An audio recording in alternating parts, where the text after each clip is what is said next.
ஒரு கைப்பாவையா சுத்திக்கிட்டு இருக்கிற ஒரு நபர் இந்த தமிழகத்தை மிகச்சிறந்த ஆட்சி தந்துடுவாருன்னு இந்த மக்கள் ஒரு கூட்டம் நம்புறதை பார்க்கும்போது இன்னும் இவர்கள் திருந்தலை அப்படின்னு தான் தோணுது. இவர்கள் கற்ற கல்வியை வீணு. ஏதாவது ஒரு போராட்டத்தை பத்தி கேட்டா சினிமாவை கொண்டாந்து காட்டுவான், சினிமாவில் அப்படி போராடி இருப்பாருன்னு சொல்லுவான். புரோக்கர் இல்லாமல் வீடு நிலம் வாங்க விற்க குயிக் ப்ராப்பர்ட்டி வாங்க குயிக்கா சேல் பண்ணுங்க. பிளே ஸ்டோர் அண்ட் ஆப் ஸ்டோர்ல ஆப் இருக்கு. குயிக்கா டவுன்லோட் பண்ணி உங்களோட ப்ராப்பர்ட்டிஸை சேல் பண்ணுங்க. நாம் மீடியா நேயர்கள் அனைவருக்கும் வணக்கம். இன்னைக்கு இந்த நிகழ்ச்சியில் நம்ம யாரோட இணைஞ்சிருக்கிறோம் அப்படின்னா சமூக செயல்பாட்டாளர் அண்ணன் பொன்னியின் செல்வன் அவர்கள் தான். நான் வணக்கம்ண்ணே. வணக்கம். நான் இப்போ ரீசெண்டாக அம்பேத்கரை பற்றி தப்பாக பேசியிருக்காங்க அப்படின்னு சொல்லிட்டு பெரிய பிரச்சனையாக போய்கிட்டு இருக்கு. அதை பற்றி நீங்கள் என்ன நினைக்கிறீங்க? அம்பேத்கரை பத்தி அவர் தப்பாலாம் பேசலை. யாரு அமித்ஷா பேசினா? அமித்ஷா பேசினதுதான். அப்படி தப்பாலாம் பேசலை. அவர் ஒரு விஷயத்த குறிப்பிட்டு பேசியிருக்காரு. அதுவும் தவறானது தான். ஆனால் இதுக்கு முன்பே அது பாஜக செஞ்சுட்டீங்களே தான் இவ்வளவு குதிக்கிறாங்க. எப்படி தமிழ்நாட்டில் உள்ள நாம் தமிழர் கட்சியின் தலைவர் அண்ணன் சீமான் ஏதாவது ஒன்று சொல்லிட்டாருன்னா அப்படியே மீடியாவில் போட்டு அதை தப்பாக எப்படி காட்டுவாங்களோ அதுபோல் அமித்ஷா பேசுனதை தப்பாக காட்டிகிட்டு இருக்காங்க. அவர் அவருக்கு முன்பே அம்பேத்கரை ரொம்ப இழிவாக பேசியிருக்காங்க. யாரெல்லாம் அம்பேத்கரை தோற்கடிச்சிருக்கிறாங்க. அம்பேத்கரின் உதவியாளரையே எதிர்த்து நிப்பாட்ட வச்சு மும்பை கிழக்கு தொகுதியில் அம்பேத்கரை தோற்கடிச்சது இந்த நேருவின் காங்கிரஸ் 1954 நினைக்கிறேன். அந்த காலகட்டத்தில் அப்படி தோற்கடிச்சிருக்கிறாங்க. அடுத்து கருணாநிதியே ஒரு இதில் சொல்லிப்படுறாங்க. நான் உங்களுக்கு ஆதாரம் தாரேன் பாருங்க. அம்பேத்கர் பேரை சொல்லி மக்களை ஏய்க்கும் சுயநலக்காரர்கள் கருணாநிதி தாக்கு அப்படின்னு ஒன்று கொடுத்துருக்காரு. நீங்க பாருங்க, இது முன்னாடி வந்த பத்திரிகை செய்திகள். அப்போ அம்பேத்கரை இவர்களெல்லாம் எல்லாருமே திட்டமிட்டு தான் இதா பேசியிருக்காங்க. ஆனால் இன்னைக்கு அமித்ஷா பேசுனதுனால அது பெரிய விஷயமா ஆயிருக்கு.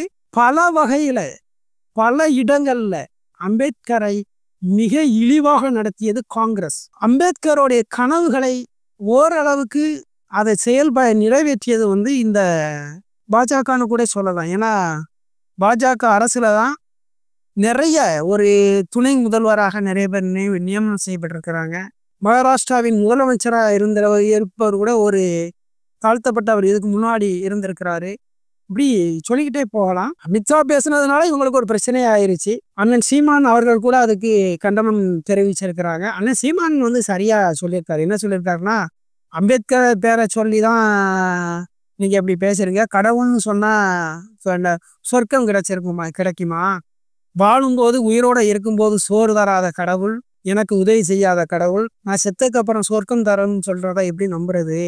நீங்கள் ராமன் சொல்லிதான் சொன்னதுக்கு பின்பு நீங்க தோத்து போயிருக்கீங்க அயோத்தியில அப்படின்னு அவர் தான் சரியா பதில் கொடுத்துருக்காரு. இவனுங்கெல்லாம் எப்படின்னா அப்படியே வலிக்காம அடிக்கிறாங்க. யார பாஜகவுக்கு அடிச்சிடக்கூடாது, அப்படி ஒரு பிம்பத்தை காட்டணும்னு இங்கிட்ட காட்டிட்டு திரியிறாங்க. ஆனா அண்ணன் சீமான் அதுக்கு சரியான ஒரு பதிலடி கொடுத்துருக்கிறாரு. அப்போ இதை சரியாக இதை அணுகி இருக்கிறது யாருன்னா அது சீமான் மட்டும்தான் அணுகிருக்காருன்னு சொல்லணும். மற்ற எல்லாருமே அரசியலுக்காக வெற்று கூச்சலிடும் கோமாளிகளா இருக்கிறான். அவ்வளோ. இப்ப விஜயோட அரசியல் வரியை பத்தி நீங்க என்ன நினைக்கிறீங்க? காலகட்டத்திலையும் இவ்வளவு ஒரு அறிவு சார்ந்த ஒரு காலகட்டத்திலையும் ஒரு நடிகனுக்கு பின்னாடி இந்த மக்கள் போறத நினைச்சு ரொம்ப வேதனையா தான் இருக்குது. இந்த விஜய் என்ன செஞ்சிருவாரு அப்படின்னு இந்த மக்களுக்கு இன்னும் தெரியல. அங்க புஷி ஆனந்தன்னு ஒருத்தன் பின்னாடி ஒரு கைப்பாவையா சுத்திக்கிட்டு இருக்கிற ஒரு நபர் இந்த தமிழகத்தை மிகச்சிறந்த ஆட்சி தந்துடுவாருன்னு இந்த மக்கள் ஒரு கூட்டம் நம்புறதை பார்க்கும்போது இன்னும் இவர்கள் திருந்தலை அப்படின்னு தான் தோணுது. இவர்கள் கற்ற கல்வியை வீணு. இவர்களுக்கு செலவு செய்து கொடுக்கப்பட்ட இந்த கல்வி என்பது, இவர்களுக்கு கொடுக்கப்பட்ட அறிவு என்பது மிக அருவருப்பா இருக்கு அப்படின்னு தான் சொல்லணும். இந்த நிகழ்ச்சி விஜய் அவரு போய் இப்ப அது என்ன அவரோட ஆபீஸ்ல போய் உட்கார்ந்துக்கிறாரு. அரசியல் பத்தி அவருக்கு இன்னும் ஒரு செய்தியாளர் சந்திப்பு இல்லை. அவர்களுடைய கொள்கைகள் என்ன அப்படின்லாம் ஒன்றும் கிடையாது. விஜய் அரசியல் காண்டாரு, நம்ம ஜெயிச்சிருவோம், விஜய்க்கு வாக்களிச்சிருவோம். இதுவா அரசியல்? எனக்குலாம் எம்ஜிஆர் அரசியலுக்கு வரும்போது அவர் சட்டமன்ற உறுப்பினராக இருந்தாரு. பல போராட்டங்கள்ல கலந்து முன்னின்று அவர் இது பண்ணாரு. சரத்குமார் அரசியலுக்கு வந்திருந்தாரு. அவர் திமுகவோட பல போராட்டங்கள்ல அவர் கலந்தாரு. அதுக்கப்புறம் அவர் அரசியல்ல இருந்தாரு. இப்படி சொல்லிக்கிட்டே போகலாம் சில நடிகர்களை பத்தி. ஆனா இவர் நான் வந்தா முதலமைச்சராக தான் வருவேன் அப்படிங்கிறது போல வர்றது வந்து ஏற்புடையது அல்ல. இதை வரவேற்க முடியாது. ஒரு நடிகன் அவர் தமிழரா, அவரு இங்க அவருக்கு அரசியல் கட்சி ஆரம்பிக்கிறதுக்கான உரிமை அவருக்கு எல்லாமே இருக்குது, இல்லைன்னு சொல்லல. ஆனா ஒரு முறை சரியாக நடிக்கலைன்னா இன்னொரு முறை நடி அப்படின்னு சொன்னா நடிக்கக்கூடிய ஒரு நபர் அவர். ஒரு கார்பரேட்டுக்காக 20-25 ஆண்டு காலம் வேலை செஞ்ச ஒரு நபர், ஒரு சொகுசா வாழ்ந்த ஒரு நபர் இந்த அடித்தட்டு மக்களின் வாழ்க்கையை புரிந்து கொள்வாரு, தெரிஞ்சுக்குவாரு அப்படின்னு நினைக்கிறது எவ்வளவு ஒரு முட்டாள்தனமான ஒரு இது. ஒரு முதலாளி ஒரு தொழிலாளிய வேலை வாங்குவாரா, இல்ல முதலாளி அளவுக்கு ஒரு தொழிலாளியா கொண்டு வருவாரா அப்படின்னு அறியாத தெரியாத ஒரு விழிப்புணர்வற்ற ஒரு மக்கள் அவரை தலைவரா வச்சு கொண்டாடுதுன்னு நினைக்கும் போது இன்னும் மிக மிக வேதனையாக தான் இருக்குது. 20-25 ஆண்டு காலம் இந்த கேமரா முன்னாடி நடிச்ச ஒரு நடிகன் ஒரு மேடையில வந்து உங்ககிட்ட நடிக்க மாட்டாங்கன்னு என்ன இது இருக்குது, என்ன உறுதி இருக்குது? இந்த மக்கள் இன்னும் விழிப்புணர்வு அடையலை அப்படின்னு தான் சொல்லணும். அவரை நிராகரிக்கணும் இந்த மக்கள். எப்படி இந்த கமலஹாசன் வந்துட்டு அறிவாலய வாசல்ல போய் நிமிர்ந்து கிடந்தாரோ அதுபோல இன்னும் ஒரு 2 தேர்தலில் விஜயெல்லாம் காணாம போயிடுவார். கொள்கை கோட்பாடு இன்னைக்கு மக்கள் செல்ல வச்சுக்கிட்டு ஒரு அறிவு சார்ந்த கூட்டம் வந்து கொண்டே இருக்குது, ஒரு கேள்வியை எழுப்பி கொண்டே இருக்குது. ஒரு சாதிகளை கடந்து மதங்களை கடந்து இன்னைக்கு பயணம் செய்கின்ற, நீண்ட தூரம் பயணம் செய்து அரசியல்ல கத்துக்கிற ஒரு இளைஞர் பட்டாளம் வந்து வந்துகிட்டே இருக்கு. அவர்களின் அரசியல் தேடல் வேறையா இருக்குது.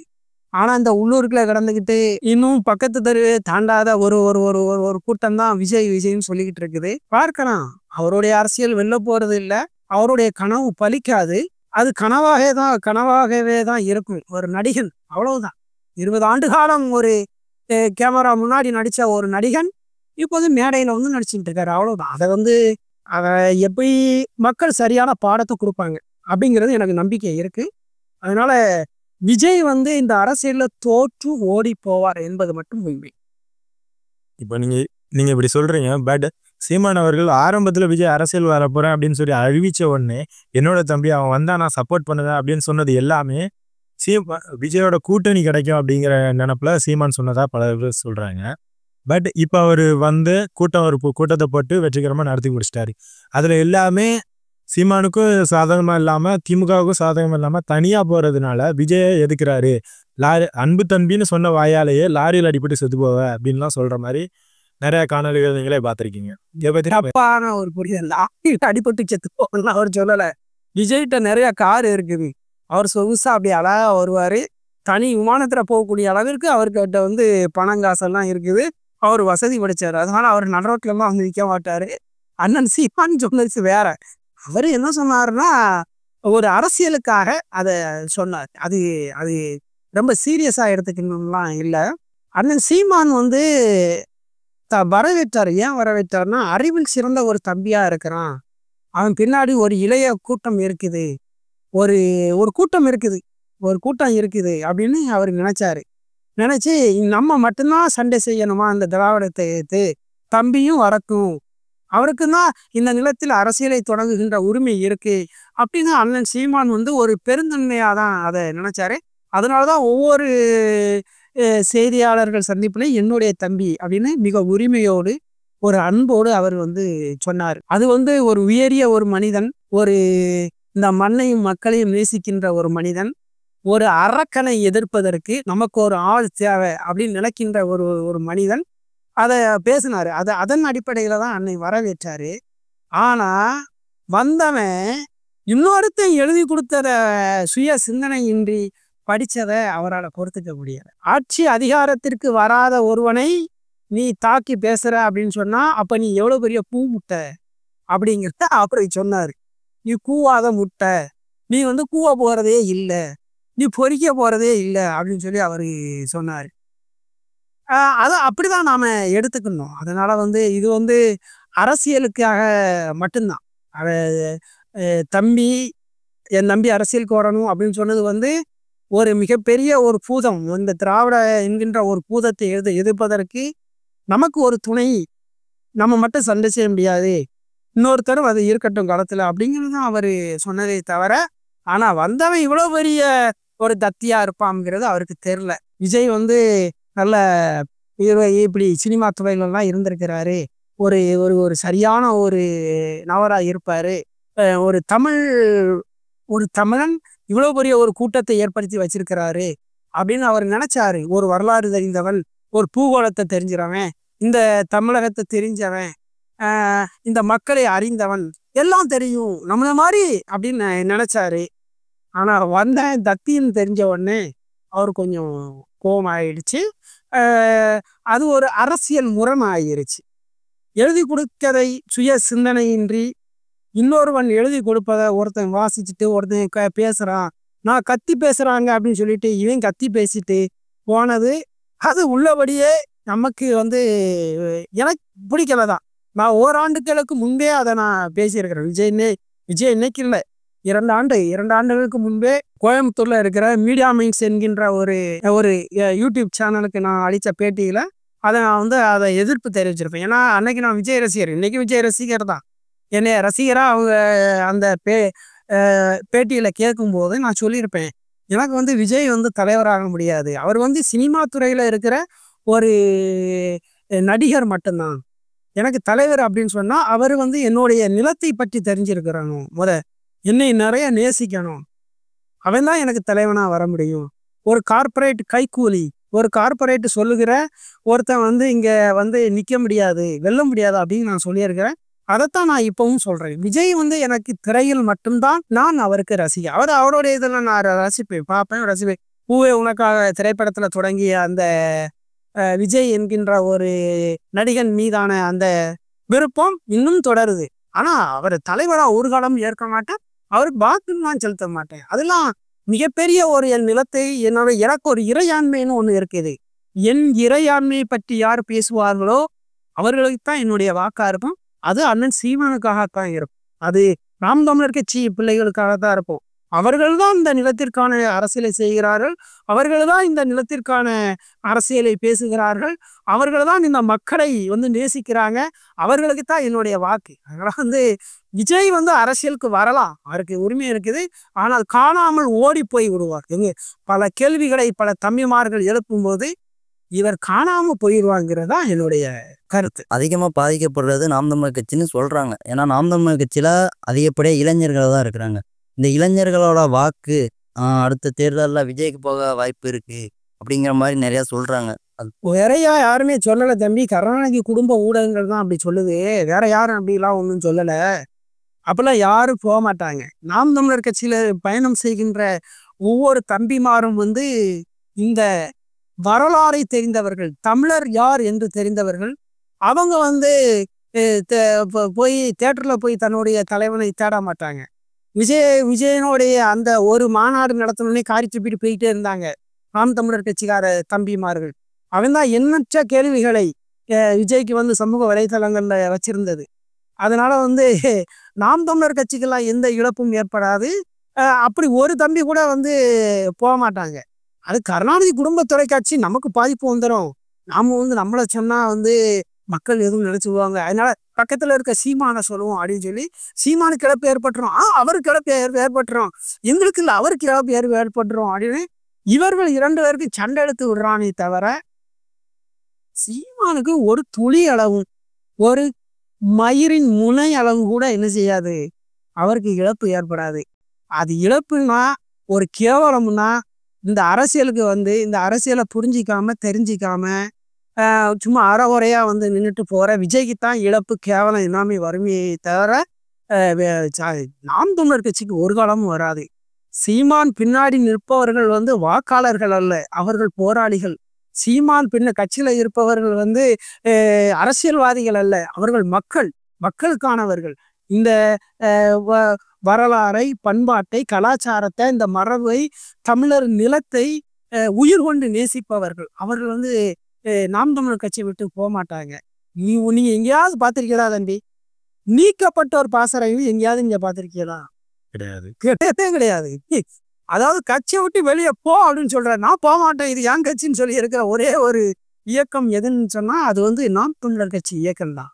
அது வந்து மக்களுக்கான இயக்கம். சீமான் வந்து தன்னை எப்பவுமே தலைவரா சொன்னதே கிடையாது. தனக்கு மாலை போடணும், தனக்கு பரிசு பொருட்கள் தரணும், தனக்கு சால்வை போர்த்தணும், என்னை மதிக்கணும் அப்படின்னு சொல்லி இப்படியெல்லாம் வந்து உட்கார்ந்ததெல்லாம் கிடையாது.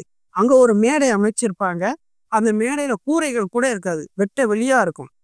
நீங்க எல்லா மேடைகளையும் பாருங்க, மேடையில கூரை இருக்கும், அதுல பின்னாடி தலைவர்கள் பதாகைகள் இருக்கும், அதுல வந்து இந்த இருக்கைகள் போட்டிருப்பாங்க, அதுல தலைவர்கள்லாம் உட்கார்ந்துருப்பாங்க.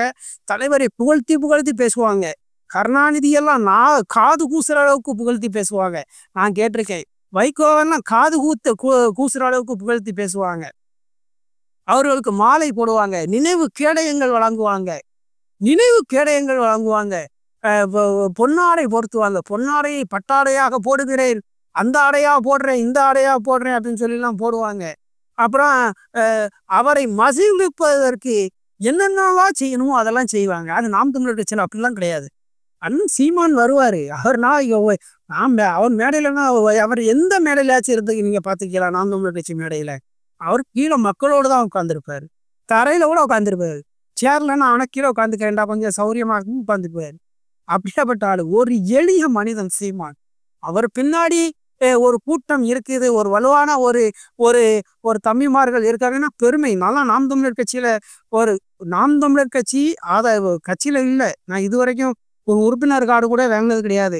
சீமான் அவர்களை 2009 தேர்தல் பரப்புரையின் போது இந்த இசக்கி மகால், தென்காசியில இருக்கிற இந்த இசக்கி மகால்ல அந்த வளாகத்துல வச்சுதான் அவருடைய பேச்சை கேட்டேன். அன்று ஏற்பட்ட அவர் மீதான காதல் இன்னைக்கு வரைக்கும் தொடங்குது.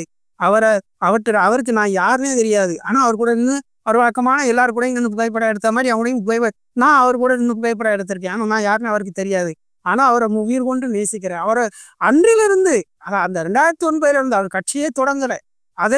அன்னிலிருந்து அன்னைக்கு வைகோ மீது மிகப்பெரிய ஒரு காதல் இருந்தது, தமிழர்களுக்காக பேசுகின்ற ஒரு தலைவன் அப்படின்னு சொல்லி. அப்படியே அந்த காதல் இடம்பெயர்ந்து சீமான் பக்கம் போயிடுச்சு. அதாவது ஒரே பார்வையில் காதல் கொண்டாடுன்னு சொன்ன மாதிரி ஒரே மேடை, ஒரு 20 நிமிஷம் அண்ணன் பேசினாரு சீமான். இவர் தான் இந்த தமிழ் இனத்தின் தலைவன்னு என் மனசு சொல்லிச்சு. இன்னைக்கு நான் அன்னைக்கு நினைச்சது, அன்னைக்கு 36 லட்சம் பேர் அதை ஏத்திருக்கிறாங்க, தமிழ் இனத்தின் தலைவர் அப்படின்னு சொல்லி. உலகமெங்கும் இன்னைக்கு சீமானுக்கு வந்து என்னது இருக்குது, கிளைகள் இருக்குது, வேர்கள் இருக்குது, அந்த சீமானை விரும்புகிற ஒரு கூட்டம் இருக்குது. நான் பெருமையா நினைக்கிறேன். பாரு, ஆமா அன்னைக்கு நினைச்சத இன்னைக்கு உலகம் முழுவதும் இருக்கு அப்படின்னு சொல்லி. 2009 தேர்தல் பரப்புரை அவர் பேசுறாரு. அவர் பேச்ச கேட்ட உடனே அன்றிலிருந்து இன்னைக்கு வரைக்கும் நம்ம இனத்துக்கு இப்படி ஒரு ஆள் தேவை அப்படின்னு நம்ம வந்து அவர் கூட நம்ம நிக்கிறோம். அவரு வேலூர் சிறையிலெல்லாம் அடைக்கப்பட்டு அவரு பிணை விடுதலை இன்னைக்கு வாரான்னு கேள்விப்பட்டோன்னே இந்த தென்காசியிலிருந்து கிளம்பி அங்க போய் வேலூர் வாசல்ல காத்திருக்கேன். அப்பெல்லாம் அண்ணன் கௌதமன் இந்த மகிழ்ச்சி பட இயக்குனர் அண்ணன் கௌதமன்லாம் வந்திருந்தாரு. அப்பெல்லாம் அதுலதான் சந்திச்சேன். என்னுடைய அப்போ சின்ன அந்த பட்டன் தொலைபேசி, இந்த அப்படி அமுக்கிற தொலைபேசி, அதுல 2 புகைப்படம் எடுத்துட்டு, அது அண்ணன் சீமான் வெளியில வரும்போது அது என்ன ஆயிடுச்சு, அதுல சார்ஜ் இல்லாம போயிருச்சு, அதுல அந்த மின்னூட்டம் இல்லாம போயிருச்சு. அப்படி நம்ம காத்து கிடந்தோம். இன்னைக்கும் அவரை நேசிக்கிறோம், அவர் பின்னாடி நம்ம இருக்கிறோம். எந்த ஒரு இத்தனை ஆண்டு காலம் நான் அவர் கட்சி தொடங்கியிருக்காரு, இத்தனை ஆண்டு காலம் எனக்கு ஒரு பதவி தாங்கன்னு நான் கேட்டதில்லை. அவர் நமக்கு கூப்பிட்டு ஒரு பதவி இந்த வச்சுக்கொண்டு அவர் தந்தையிலன்னா நான் யாருன்னு அவருக்கு தெரியாது. எப்படிதான் போய்கிட்டு இருக்குது. அதனால அவர் பின்னாடி இருந்து யாருமே விலகி போக மாட்டாங்க. விஜய் என்பவரை வந்து நீங்க எப்படியும் வச்சுக்கோங்க, சீமான் பின்னாடி இருக்கிற கூட்டம் ஒரு இராணுவ அமைப்பை போன்றது. அவர்களுக்கு ஒரு உயரிய நோக்கம் இருக்கிறது, சாதாரண நோக்கம் இல்லை. என்னைய விட திறமை வாய்ந்தவர்கள், என்னைய விட அதிகமாக நேசிப்பவர்கள் இந்த நிலத்தை, என்னைய விட அதிகமாக பேசுபவர்கள் இந்த நாம் தமிழர் கட்சியில இருக்கிறாங்க. நானே கொஞ்சம் நினைப்பேன், என்னடா அப்புறம் இல்லையா நமக்கு இப்படி எல்லாம் சிந்திக்கிறோம்னு நினைப்பேன். என்னைய விட சின்ன தம்பிமார்கள், வேகமான தம்பிமார்கள் நிறைய பேர் இருக்கிறாங்க. அதனால சீமான் அவர் பின்னாடி இருக்கிற தம்பிமார்களையும் அவர் பின்னாடி இருக்கிற தங்கைமார்கள், அந்த கூட்டத்தை வந்து நீங்க சாதாரணமா எடை போடாதீங்க. அது விஜயோடைய ரசிகர்களை வச்சு ஒப்பிடாதீங்க, அது அருவருப்பானது. அந்த ஒப்பீடு என்பதே வந்து ரொம்ப அருவருப்பானது. அப்படிலாம் ஒப்பிடாதீங்க. சீமான் பின்னாடி நிற்பவர்கள் உயரிய நோக்கம் கொண்டவர்கள். சீமான் வந்து தலைவர்னு ஒரு காலமும் அவங்க சொல்லவே மாட்டாங்க. சீமான தலைவர்னு சொன்னதே கிடையாது. தலைவரே வாழ்க ஒழிக அப்படின்னு அவர் கோஷம் போட்டதே கிடையாது. தலைவர் வாழ்கன்னு சொன்னதே கிடையாது. சீமான் வாழ்கள் எங்கேயாவது ஒரு இடத்துல கூட அவங்க சொன்னது கிடையாது. ஒவ்வொருத்தரும் தலைவர்கள் தான், அங்க இருக்கிற ஒவ்வொருத்தருமே தலைவர்கள் தான். நாம் தமிழர் கட்சியில பயணிக்கிற ஒவ்வொரு தம்பிமாருமே தலைவர்கள் தான்.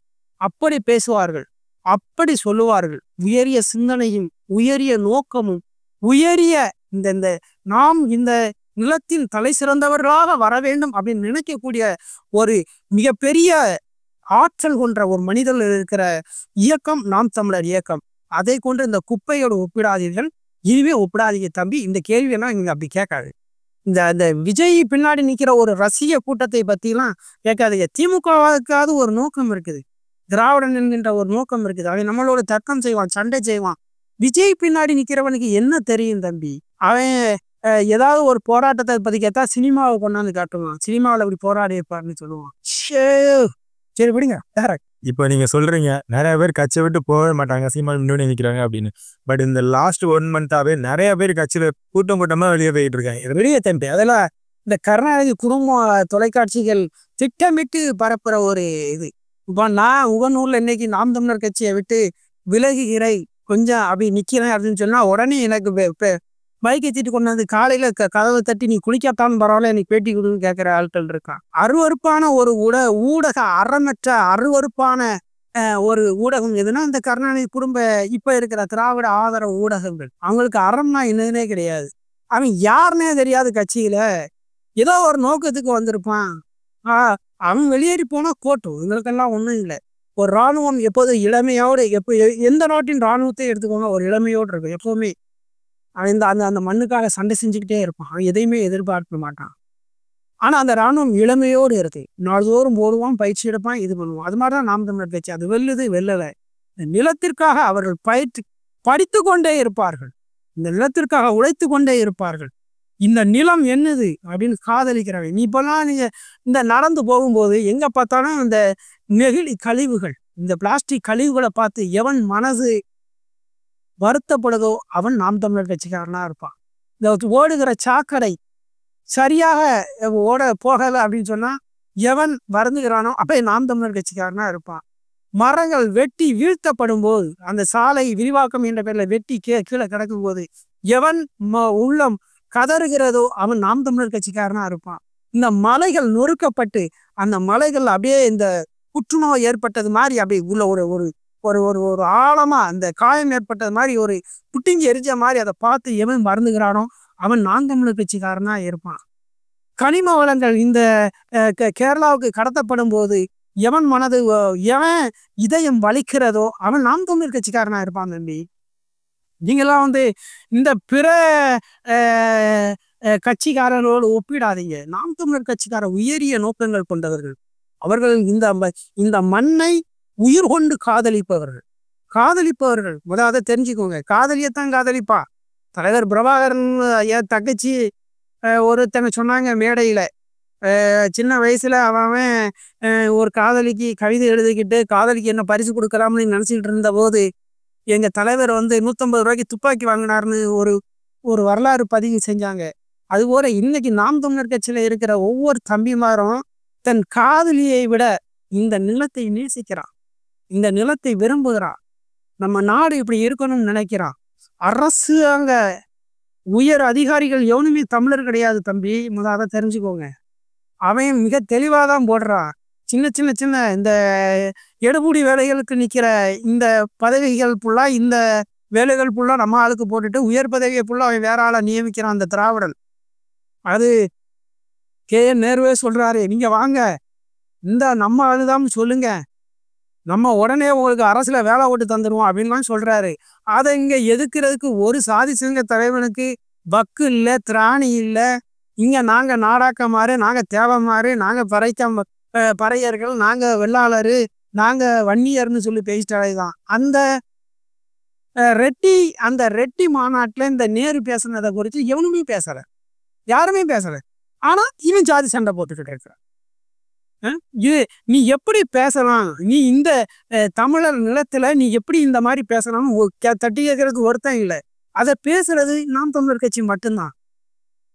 அது மாதிரி இந்த நிலத்துல இருக்கிறவன் மக்களுக்கான ஒரு படையணி அப்படின்லாம் சொல்லணும் நாம் தமிழர் கட்சியை. நாம் தமிழர் கட்சியோடைய செயல்பாடுகள் வேற. கேரளாக்காரன் கொண்டு வந்து கொட்டுகிற இந்த குப்பையை பார்த்து வருத்தப்படுறான் தெரியுமா? நான் நாம் தமிழர் கட்சிக்காரன் தம்பி. நாம் தமிழர் கட்சிக்காரன் இந்த குப்பைகளையும் ஒப்பிடாதே. நாம் தமிழர் கட்சியில் சாதி அரசியலே இல்லைன்னு சொல்கிறீங்க. பட் நாம் தமிழர் கட்சியும் சாதி அரசியல் தான் பண்ணுறாங்க. சீமான் அதுலேயும் முக்கியமாக சாதி அரசியல் தான் பண்ணுறாங்க அப்படின்னு சொல்லிட்டு பலர் சொல்கிறாங்க.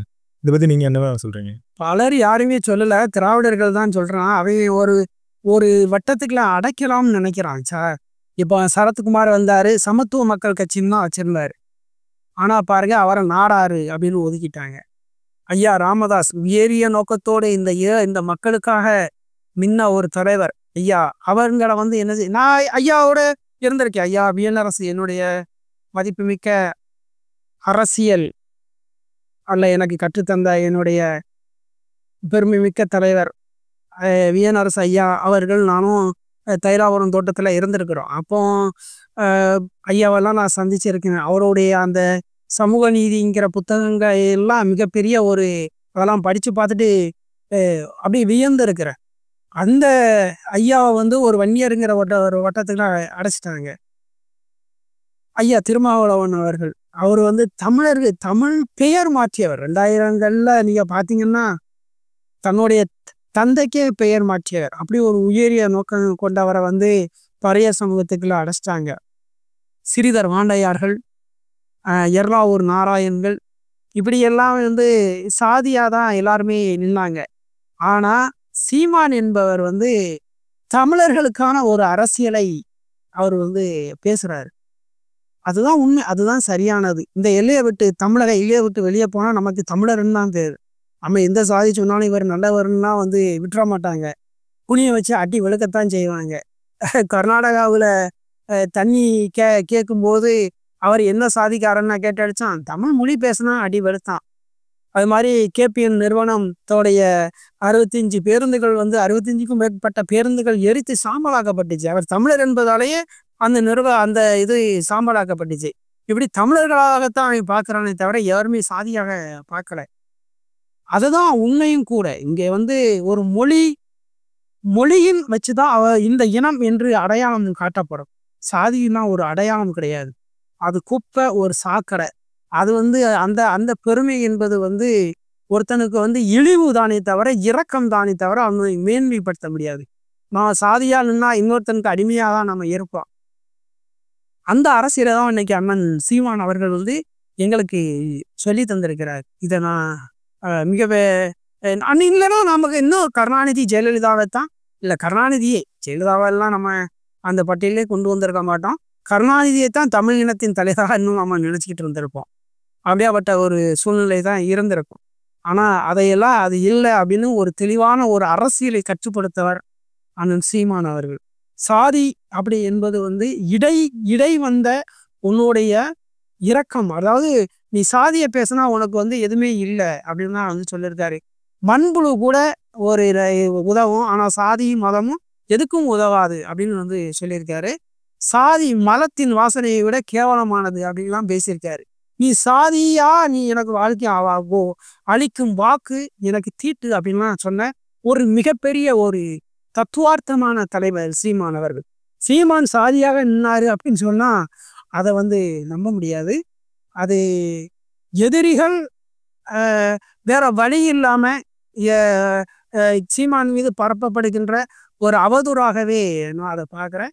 அண்ணன் சீமான் அவர்கள் வந்து நான் அவரோடு 2009 இந்த காலகட்டம் வரை ஏற்கனவே 15 ஆண்டுகள் நான் அவரை வந்து பார்த்துருக்கேன், பேசியிருக்கேன். அவர் பின்னாடியே நான் இருந்திருக்கேன். அவர் நிழலாகவே நான் தொடர்ந்துருக்கேன்னு வைங்களேன். அவர் எந்த இடத்துலையும் அவர் சாதியை பார்க்கதா நான் வந்து பார்த்ததே இல்லை. தமிழர்னு சொல்லும் போதும் திருமாவளவன்னு சொல்லும் போதும் தான் இப்போ தமிழ்னு சொல்லிட்டு வரவங்க எல்லாருமே தமிழர்களுக்கு துரோகம் தான் பண்ணிக்கிட்டு இருக்கிறாங்க. திருமாவளவனாக இருக்கட்டும், வைகோவாக இருக்கட்டும், எல்லாருமே தமிழுக்காக உழைப்பேன் அப்படின்னு சொல்லிட்டு தமிழர்களை யாரை அழிக்கணும்னு நினைக்கிறாங்களோ அவங்க கூடயே கூட்டணி வச்சுக்கிட்டு தமிழுக்கு எதிராக துரோகம் பண்ணுறாங்க. இப்போ சீமானும் தமிழர்னு சொல்லிட்டு வராங்க. இப்போ இவரை மட்டும் மக்கள் எப்படி நம்புவாங்க அப்படின்னு சொல்லிட்டு நீங்கள் நினைக்கிறீங்க?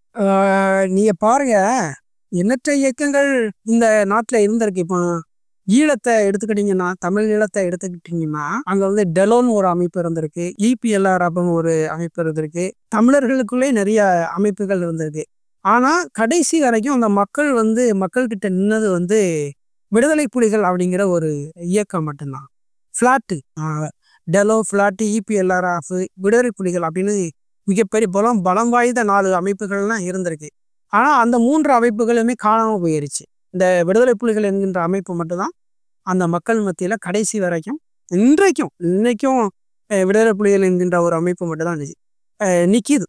அது மாதிரி இந்த நிலத்தில் மக்களுக்கு யார் உண்மையாக நேர்மையாக சரியாக நிற்கிறார்களோ அவர்களை இந்த மக்கள் கடைசி வரைக்கும் நேசிப்பாங்க. அந்த வகையில் இன்றளவுக்கும் அந்த வளர்ச்சியை நோக்கி போய்கிட்டு இருக்கிற ஒரே ஒரு இயக்கம் எதுனா அது நாம் தமிழர் கட்சி இயக்கம்தான். இந்த மக்களுக்கு உண்மையாக நிற்கிறார்கள். அதை மதிப்புமிக்க ஐயா மறுமலர்ச்சி திராவிட முன்னேற்ற கழகத்தின் தலைவர் வைகோ அவர்களே பதிவு செஞ்சிருக்கிறாங்க.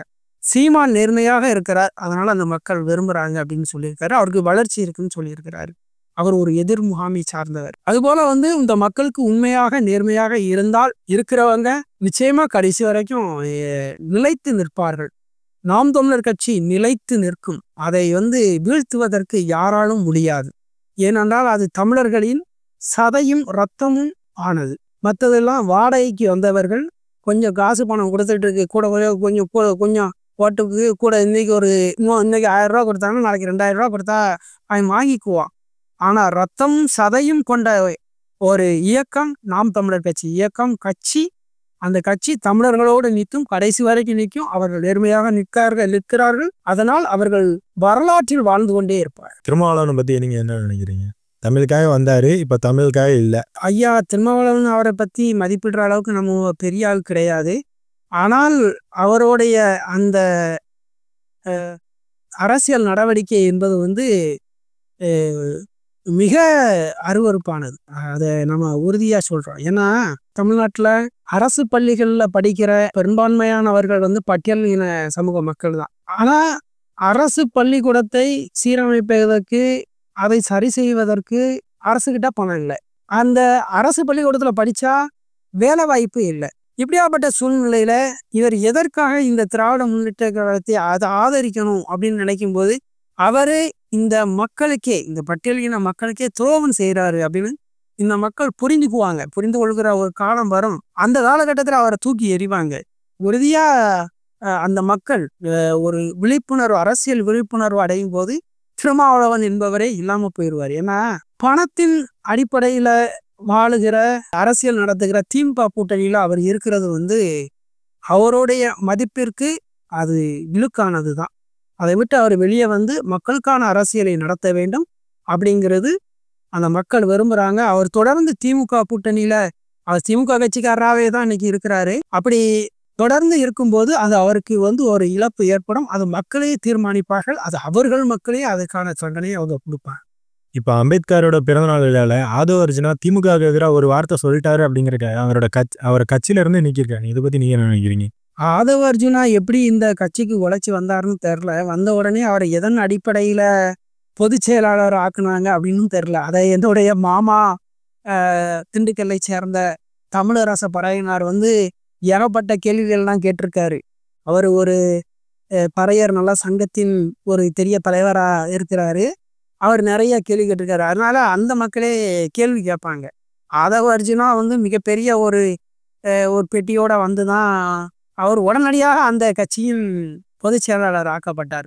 அப்போ ஒரு எளிய மக்களின் கட்சி என்று தொடங்கிய திருமாவளவன் ஒரு மிகப்பெரிய ஒரு கோடீஸ்வரன், ஒரு பணக்காரன் வந்த உடனேயே என்ன செஞ்சிடறாரு, அவருக்கு பதவியை கொடுத்துட்றாரு. அப்போ அது என்ன எளிய மக்களின் கட்சி? அங்கேயே ஒரு தோல்வி வந்துடுது. அவர் பேசிட்டாரு ஒரு கட்டுப்பாடற்ற சுதந்திரம். அவருக்கு நிறைய ஒரு சுதந்திரம் இருக்கு. ஒரு பொதுச் செயலாளர் இந்த கருத்தை தான் தெரிவிக்கணும்னு எதை இருக்குதா என்ன, அப்படிலாம் ஒன்றும் இல்லை. அவர் பேசியது சரியானது தான். ஆதவ அர்ஜுனா பேசுனது சரியானது தான். அவரு இப்போ தற்கால அரசியலை மிக சரியாக பேசியிருந்தாரு. அதனால அவர் நீக்கியிருக்காங்க, கட்சியை விட்டே நீக்கியிருக்காங்க. அவர் என்ன செஞ்சிட்டாரு, கட்சி விட்டு வெளியவும் போயிட்டாரு. அது திருமாவளவன் மீது ஒரு மரியாதைக்குரிய ஒரு கடிதத்தை வழங்கிவிட்டு அவர் கட்சியை விட்டு வெளியேறியிருக்காரு. உட்கட்சி விவகாரம், இதில் போய் நம்ம என்னத்தை பேசுகிறோம். ஆனால் இப்போ ஒரு 3 நாளைக்கு முன்னாடி கேரளாவில் தொடர்ச்சியாக மருத்துவ கழிவுகள் மற்றும் நிறைய கழிவுகளை தமிழ்நாட்டில் கொட்டிகிட்டு இருக்காங்க. இது 2-3 மாதங்களாகவே நடக்குதுன்னு அந்த பகுதி மக்கள் சொல்கிறாங்க. ஆனால் இப்போ கடந்த ஒரு வாரமாக கொஞ்சம் அதிகமாகவே மருத்துவ கல்லூரியில் கொட்டுறாங்க அப்படின்ட்டு நிறையா பேரால் சமூக வலைதளங்கள் பதிவிட்டதுனால பரவாயில்லனால இப்போ நியூஸ் அந்த இதெல்லாம் பார்த்துருப்பீங்க நீங்கள் வந்திருக்கு. இது யாரோடைய அனுமதியில் வருது? இதெல்லாம் ஆளுங்கட்சிக்கு தெரியுமா? இல்லை அவங்க எதுவும் நடவடிக்கை எடுக்கிறாங்களா? இதை பற்றி உங்களோட கருத்து. தமிழ்நாடு மக்கள் எப்படி போனா இவங்களுக்கு என்னங்க? இப்ப என்ன இருக்கிற ஆட்சி என்ன ஆட்சின்னு நினைக்கிறீங்க? கம்பெனியின் ஆட்சி, திமுக கம்பெனியோட ஆட்சி. இவர்கள் காசு கொடுத்தா மக்கள் ஓட்டு போட போறாங்க. இந்த மக்களுக்கு என்ன நேர்ந்தா இவங்களுக்கு என்ன? வைக்கம் போராட்டத்துல இங்க இருந்து போய் வைக்கத்துல பெரியாரு போராடினாரு அப்படின்னு சொல்லி ஒரு வரலாற்று செய்திகளுக்காக போய் பக்கத்துல நின்று பினராயி விஜயனுக்கு நினைவு பரிசுகள் வழங்குறாரு. அந்த சால்வையெல்லாம் போர்த்துறாரு. உங்க மக்கள் இப்படியெல்லாம் கொட்டுறாங்க, இதை தடுத்து நிறுத்துங்கன்னு அவரால் சொல்ல முடியல. இல்லைன்னா இவருடைய காவல்துறை கூட அதை போய் தடுத்து நிறுத்த முடியல. இவர் திராவிட மாடல் திறந்த வீடு, அது யார் வேணாலும் வரலாம், இனத்தை வேணாலும் உட்காந்துட்டு போயிருந்தான். இது ஒரு திறந்த வெட்ட வெளி மலம் கழிக்கிற இடம் மாதிரி தமிழ்நாடு ஆகிப்போச்சு. ஏன்னா திராவிட மாடல் அரசு அப்படியே ஆக்கிருச்சு. இங்க பாருங்க, கோயம்புத்தூர்ல பாலக்காடு பகுதியில் போட்டுறாங்க. இங்க கம்பம் பகுதியில் கொண்டு குமுளி கம்பம் பகுதியில் கொட்டுறாங்க. இங்க செங்கோட்டை பகுதியில் இங்க குப்பையை போட்டுக்கிறாங்க.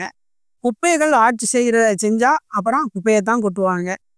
கெட்டவன் ஆட்சி செஞ்சா இந்த நாடு எப்படி போனா நமக்கு என்ன அப்படிங்கிறதா. நல்லவன் ஆட்சி செஞ்சா இந்த மண்ணையும் மக்களையும் நேசிக்கிறவன் இருந்தா என்ன செய்வான்? இப்போ பார்ப்பான், கேட்பான், இது எப்படி நடக்குது அப்படின்னு ஒரு நடவடிக்கை எடுப்பாங்க. நாம சரியில்லை, அதனால இந்த மக்கள் எப்படி போனா நமக்கு என்ன அப்படின்னு நினைக்கிற ஒரு அரசு தான். இந்த மக்களுக்கே ஒரு விழிப்புணர்வு இல்லை. காசை கொடுத்து ஓட்டை வாங்கிடலாம் அப்படின்னு அவன் நினைக்கிறான். இதெல்லாம் பேசிக்கிட்டு தான் இருக்கிறாங்க. நாம் தமிழர் கட்சி மக்கள் தொடர்ந்து அந்த சுற்றுச்சூழல் பாசறையில இருந்து போராடிக்கிட்டு தான் இருக்கிறாங்க. மக்களுக்கு என்ன மாதிரியான ஒரு தாக்கம் இருக்குங்கிறது தேர்தலில் பேசுவோம். ஈரோடு எம்எல்ஏ EVK இளங்கோவன் இறந்ததுக்கு சீமான் அவர்கள் போயிருக்கிறாரு. இது தமிழர்களுக்கு துரோகம் பண்ணவருக்கே சீமான் போய் மரியாதை செலுத்திட்டு வந்திருக்கிறாரு அப்படின்னு சொல்லி தமிழர்களே நிறையா பேர் கோபப்பட்டு சீமானை திட்டி நிறையா இணையதளத்தில் பதிவுகள்லாம் நிறையா பதிவிட்டு இருக்கிறாங்க. இப்போ அதை பற்றி நீங்கள் என்ன நினைக்கிறீங்க? நமக்கே ஒரு வருத்தம் தான். அது போயிருக்கக்கூடாது.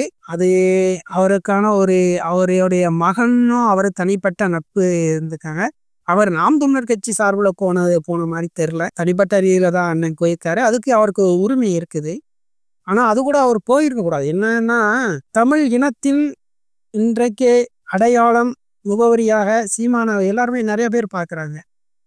நான் கூட அதான் பார்க்குறேன். தமிழர்களுக்கான ஒரு அடையாளமா அண்ணன் சீமான் அவர்களை நான் பார்க்குறேன். அவரை ஒரு முகவரியா பார்க்குறேன். நிறைய பேர் அதை பார்க்குறோம். ஒரு சிறுவனின் சாவுல ஒரு மகிழ்ச்சி அடைந்த ஒரு அற்பத்தனமானவனுக்கு, ஒரு அரக்கனுக்கு போய் அஞ்சலி செலுத்தணுமா அப்படிங்கிற ஒரு மனநிலை எனக்கு இருந்தது. அண்ணன் சீமான் அவர்கள் போட்டிருந்த அந்த எக்ஸ் வலைத்தள பகுதியிலே நான் அதுக்கு ஒரு எதிர்ப்பு தெரிவித்து தான் பதில் போட்டிருந்தோம். அது தமிழ் தேசியவாதிகள் உண்மையிலேயே தமிழராக இருக்கிற தம்பிமார்கள் மத்தியில ஒரு வகை எதிர்ப்பு இருக்கத்தான் செஞ்சது. எனக்கு இருந்த மாதிரி எல்லாருக்கும் இருக்கத்தானே செய்யும். ஏன் போனாரு அப்படின்னு. அது அண்ணன் சீமான் அவர்களுடைய தனிப்பட்ட இது. ஆனா அவர் போயிருக்கக்கூடாது, அது தப்பு. ஏன்னா தமிழ் தேசிய இனத்தின் தலைவர் இன்னைக்கு சீமான். இன்னைக்கு அவரை மிகப்பெரிய அடையாளமா பார்க்கிறாங்க. புலிக்கொடிய ஏத்துறாரு, புலிக்கொடிய உயர்த்தி பிடிச்சவரு. தமிழர்களுக்கு எப்போதுமே ஒரு விரோதமா நின்ற ஒருவனுடைய மரணத்துல போய் இவர் அஞ்சலி செலுத்தணும், வருத்தம் தெரிவிக்கணும்னா அவசியமற்ற ஒரு சின்ன அறிக்கையை விட்டுட்டு உட்கார்ந்து இருந்திருக்கலாம். இது தவறுதான்.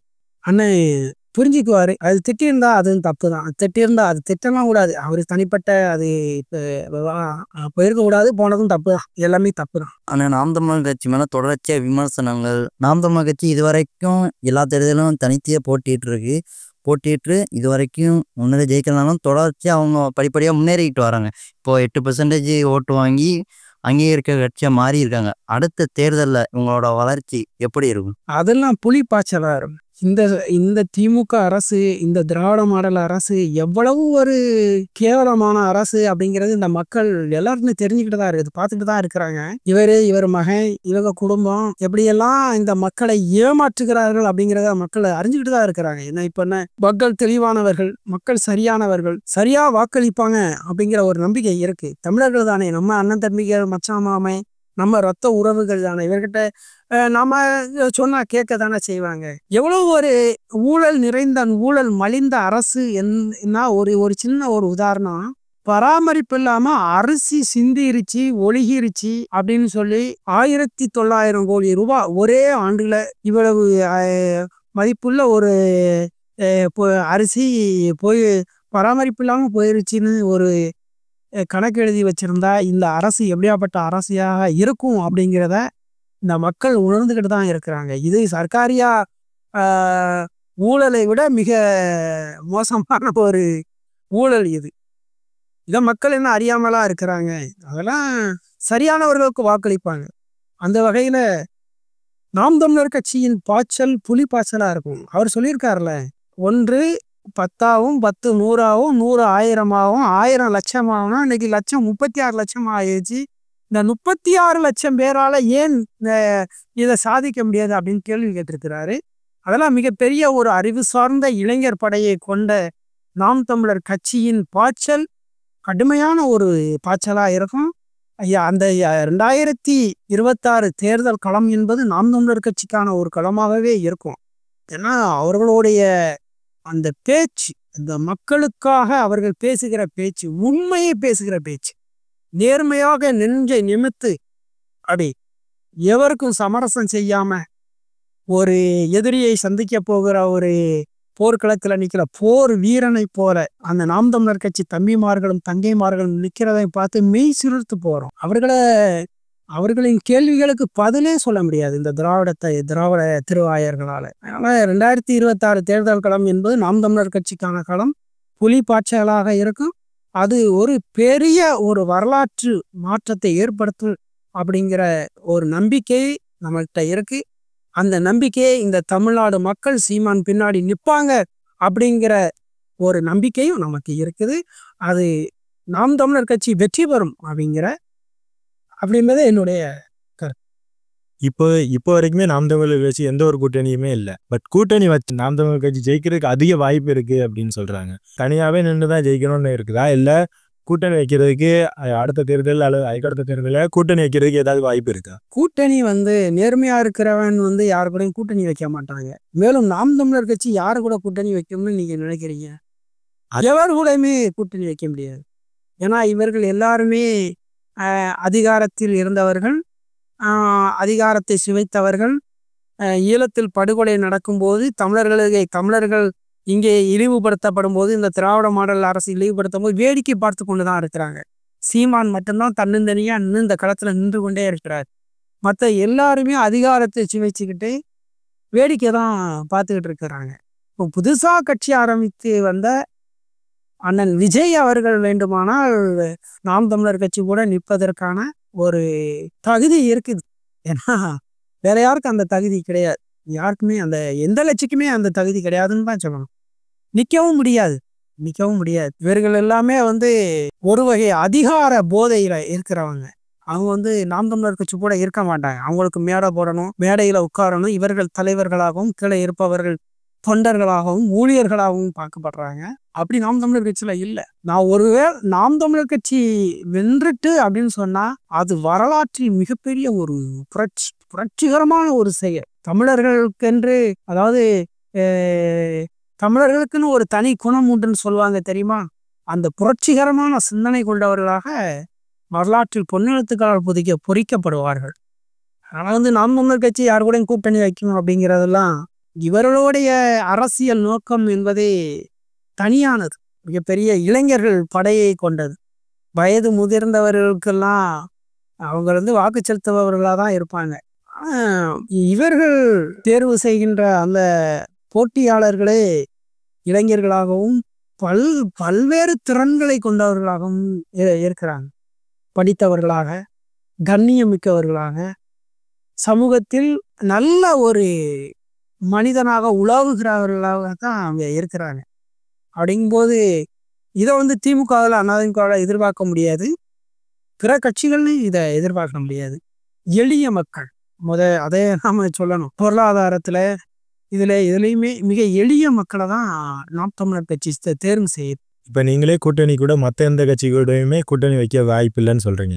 பட் விஜய் கூட கூட்டணி வச்சா நல்லா இருக்கும்னு நீங்களே சொல்றீங்க. நல்லா இருக்குன்னு சொல்லல, நல்லா இருக்குன்னு சொல்லலை, அவர்களுக்கு தான் அந்த தகுதி இருக்குன்னு சொல்கிறேன். ஏன்னா அவர்கள் தான் அதிகாரத்தை சுவைக்கலை, அதிகாரத்தில் அவங்க இல்லை அப்படின்னு சொல்கிறேன். இது வரைக்கும் அவங்க அதிகாரத்தில் இல்லை. இப்போ வேல்முருகன் கட்சியில் எடுத்துக்கிடுவோம், தமிழக வாழ்வுரிமை துரோகம் செய்த கருணாநிதி யுத்தம் நடக்கும்போது அதற்கு துணையாக நின்ற திமுகவின் சின்னத்துல நின்று போட்டின்னு ஜெயிச்சிட்டாரு. அவரு கூட எப்படி கூட்டணி வைக்க முடியும்? வைக்க முடியாது. திருமாவளவனோட எப்படி கூட்டணி வைக்க முடியும்? அவரும் துரோகம் பண்ணியிருக்கேன். அப்படி நீங்க ஒவ்வொரு பட்டியலையா எடுத்து பாருங்க, எல்லாருமே துரோகம், எல்லாருமே தமிழர்களுக்கு எதிராக நின்றவர்களோடு நின்றுருக்காங்க. அப்போ இந்த இடத்துல நிற்காத ஒரு புதிதான ஒரு அமைப்பை கொண்டு தொடங்கி இன்னைக்கு வந்திருக்கிறவர் நடிகர் அண்ணன் விஜய் அவர்கள் தான். அவர்களோடு மட்டும் நிற்கிறதுக்கான ஒரு தகுதி இருக்குன்னு சொல்றேன். அது என்னுடைய கருத்தா சொல்றேன், இது கட்சியின் கருத்தா, என்னுடைய தனிப்பட்ட கருத்து. அவர்கள் இருவரும் நன்றாக இருந்தா நல்லா இருக்கும் அப்படிங்கிறது என்னுடைய கருத்து. ஆமா, ஒரு பாப்புலாரிட்டி, அதாவது ஒரு இந்த ஊடக வெளிச்சம் அப்படின்னு சொல்லுவோம்ல, அது ஒரு நடிகனுங்கிறத கூட இயற்கையாகவே நம்ம தினத்தந்தி கூட கொடுப்போம். நடிகர்னா அது தினத்தந்திக்கு கொடுப்பீங்கல்ல, ஆறு மாதிரி குடிப்பாங்கல்ல, அது மாதிரி ஒரு ஊடக வெளிச்சம் இருக்கும்னு சொல்லலாம். அட என்னங்க, இன்னும் அவங்களுக்கு தெரியாது, ஒரு ப்ராப்பர்ட்டி உங்களால் குயிக்காக வாங்கவும் முடியும், விற்கவும் முடியும். அதுக்கு நீங்கள் ஃபஸ்ட்டு பண்ண வேண்டியது குயிக் ப்ராப்பர்ட்டி ஆப்பை டவுன்லோட் பண்ணணும். ப்ளே ஸ்டோர் அண்ட் ஆப் ஸ்டோரில் ஆப் இருக்குது. குயிக்காக டவுன்லோட் பண்ணி உங்களோட ப்ராப்பர்ட்டிஸை சேல் பண்ணுங்கள்.